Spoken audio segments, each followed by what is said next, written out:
Fakta kasus tabrak lari di Cianjur yang menewaskan Selvi Amelia mulai terungkap. Pemilik mobil Audi A6 yang ikut iring-iringan ternyata punya polisi, guys.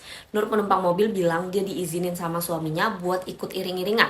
Nur ini katanya istri kedua dari anggota polisi. Pas itu dia janjian ketemu sama suaminya di kawasan Puncak. Awalnya sih mobil Nur emang nggak ikut iring-iringan. Tapi setelah dapat izin dari suaminya, Nur pun masuk ke bagian iring-iringan. Pihak kepolisian yang mendengar pengakuan Nur sih membantah kalau mobil Audi A6 itu punya salah satu anggota polisi. AKBP Doni Hermawan bilang Nur bukan istri polisi, tapi teman yang kenal sama anggota polisi. Soal masuk iring-iringan, polisi bilang Nur masuk tanpa izin karena merasa kenal sama anggota polisi di rombongan.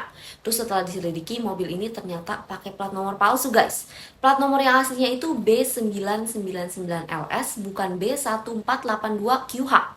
Tapi si sopir Audi Sugeng Guru membantah kalau dia masuk iring-iringan tanpa izin. Katanya sebelum masuk, Nur dapat telepon dari suaminya yang minta dia ikut iring-iringan. Terus Sugeng juga membantah kalau dia nabrak Selvi. Sugeng bilang beberapa saat sebelum dia lewat di lokasi kejadian, dia udah ngeliat Selvi oleng dan spontan arahin mobilnya ke kiri buat menghindar. Tapi ternyata dari belakang ada dua kendaraan yang melaju ke arah kanan. Pas dia arahin mobil ke kiri dan mengurangi kecepatan, Sugeng awalnya sempat dikejar dan dituduh sama warga nabrak Selvi. Tapi Sugeng akhirnya dibiarkan pergi karena warga nggak nemuin bekas tabrakan di mobil Sugeng.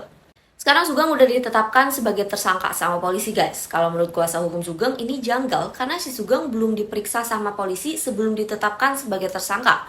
Terus menurut polisi, di mobil itu ada jejak benturan dan lindasan tepatnya di sebelah kanan.